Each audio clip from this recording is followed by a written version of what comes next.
daily drawing practice, much the way we might practice piano playing every day for 15 minutes, is equally for drawing a great way to improve our skills, to slowly but repeatedly and frequently be able to see things and do things with greater and greater accuracy, and to establish a foundation which we then build on daily. Even if we build on it slightly from drawing to drawing, the frequency and the fact that we can just concentrate on one or two perhaps fundamental aspects of a relatively simple scene is a really powerful way to learn over time, far more effective than doing a much larger, more complex drawing once a week, which we might not even do well and not appreciate that fact. This subject is again from a park in the Australian city of Hobart that looked like it was some sort of funerary monument that was moved here at some point.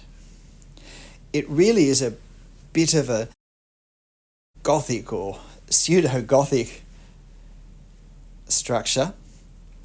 And in a 10-minute drawing, we're really just looking at capturing the overall effect. What I'm particularly after is the proportions, the width to height, the sense of gradation as we move up, and to have something of the effect of the Gothic decorative elements that are on it without getting bogged down trying to draw them in detail. It's all about creating the effect of the detail. And we also have a not quite front-on view. So if we look up at the uppermost column section, we can see that on the left-hand side, we can see through just the last two columns, but on the right-hand side, they join together because the angle of view doesn't allow that. So I start by doing these columns of the larger lower section, planning then to go down with the platform and up with the further detail. And so having established now enough to hopefully get a sense of proportions, I'm moving upwards. Now I'm drawing this with a 0.1 millimeter pen, so it's a fine pen. I do plan to do the foliage behind because, as you know, I always like nice dark values in foliage coming up behind an architectural building or structure, because I think visually it adds a great sense of drama to have that contrast, and it helps define our architecture and also push it forward, which always gives it a slightly greater sense of realism because it accentuates the three-dimensionality of our drawing, which always helps with the realism. Nothing will make a drawing look too two-dimensional than a lack of a sense of depth, of distance in what we're looking at. So here I am just working out on some of these details here. You're watching this real time. After 10 minutes, I will switch to double time because there is a lot of simple hatching for the trees.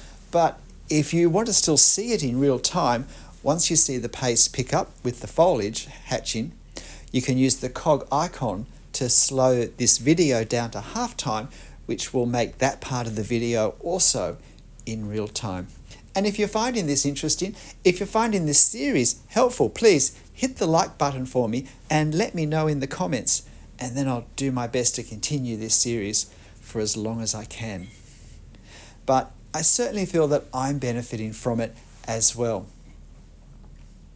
Not so much in what I'm able to draw, but in a stronger sense of confidence with drawing quickly, because the 10-minute time pressure, even though they often take me 13 to 15 minutes, certainly helps encourage me to be brisk. And because my personality, I tend to overthink things and to at times agonize myself into almost stopping completely, it's good to have that pressure to just keep going, it'll work out.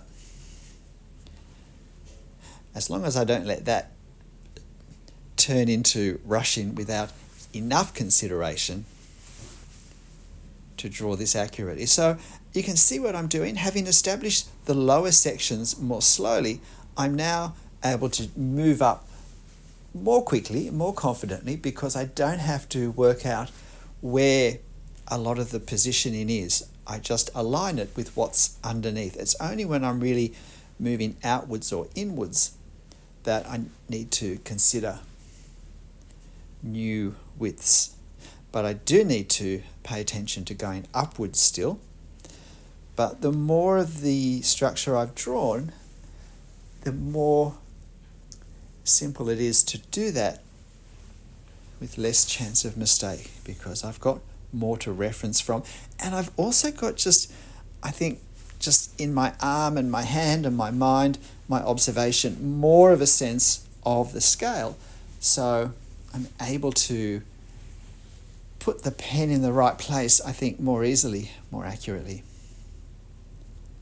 I often feel that the second half of a drawing that I do is just better, more accurate, more confident marks than the first half, because we warm up into what we do. And that's why my habit of doing a couple of minutes warm-up exercise, mark exercises, where I just explore the pen I think I'm going to use with a few of the effects that I'm thinking I might use for some part of the scene. And while I don't do it as a warm-up, I do it to check whether I've got my angles and my marks correct, or to see how the angles look when I draw them, and then to check them before I start my actual drawing. It does serve to warm up. And so often it means that things that just aren't quite right in that first couple of moments of drawing are not quite right on my marks exploration exercise, as I think of it, rather than being not right on my drawing. And that so often has saved my drawing. So I can really recommend doing that.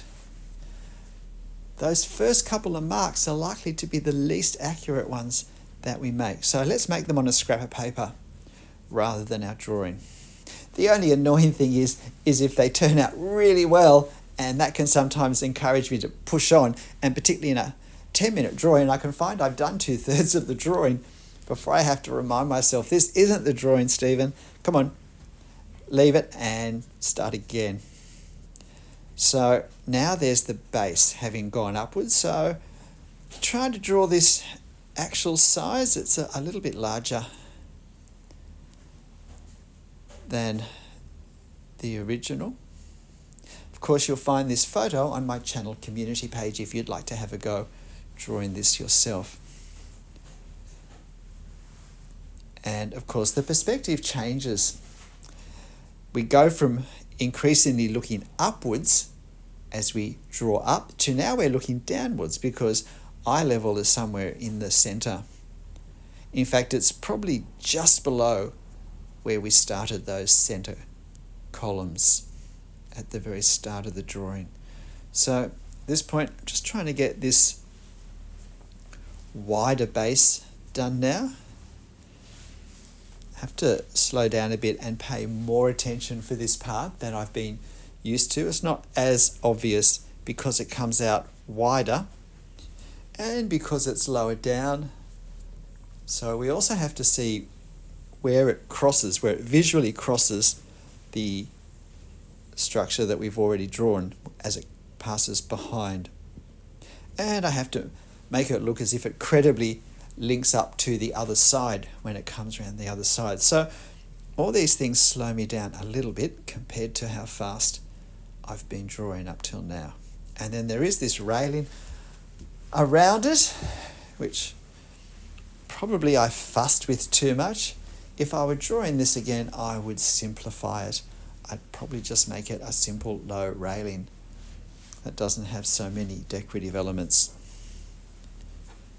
The problem is when we do something that is as relatively complicated as this and try and do it accurately, if we do it badly enough, if we make it not as patterned in a repeated way as it is, it can end up looking awkward and actually draw attention because it just looks wobbly and not symmetrical and so forth.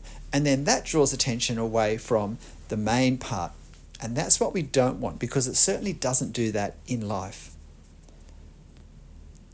So here I am though now with these little posts.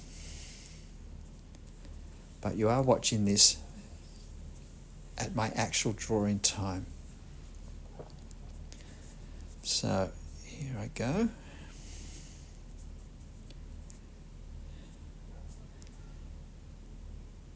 Hope you're enjoying this series, and if you are doing these, not necessarily every day, but as often as you can, I'd love to hear that in the comments. And I would love to hear if you feel, after doing a dozen or so, whether you feel like you've improved any. Do you think when you start each one, you start more confidently, that you're developing a more gestural style of drawing, that it's helping you get perhaps out of some bad habits of perfectionism and worrying too much, and that you're actually able to enjoy the process because there isn't that pressure of spoiling a drawing when we're just doing daily exercises.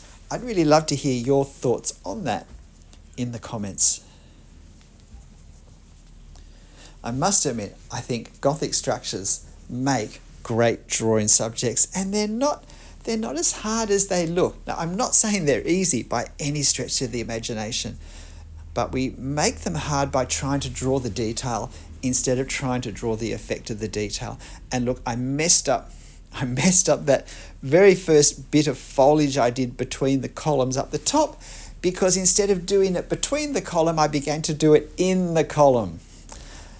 Don't you hate that? If you know what I'm talking about, you've probably done it, and you know the feeling of frustration. So in the end, I thought, just leave it. I couldn't see how I could make it better, but I did put the darkness in the right spot for the lower half of the column, so I don't know. But we're definitely in double time now, so I'm trying to get this hatching nice and dark for the section behind this structure. And there's lots of lines to do. This is where a 0.1 millimeter pen is a bit of a hassle. I could have switched to a 0.3, but I really don't like using a heavier line for an object that's further back, because the heavier line will give it a stronger presence and a stronger sense of edge and outline and texture, all of which will make it want to feel closer to us, and then that becomes confusing. And I want to reflect the fact that the tree on the right has a lighter value than the one on the left, although the tree behind that on the right is lighter again. So the time is up. We could always spend more time doing this hatching to get it more refined and darker in value if we wanted. But otherwise, this is pretty much done. G'day, I'm Stephen Travers. I hope you found this helpful. Please hit the like button if you haven't already, and why not have a go? But look, whatever you draw, however you draw it, daily or not, 10 minutes or not, make sure you have fun. I'll see you next time. Bye.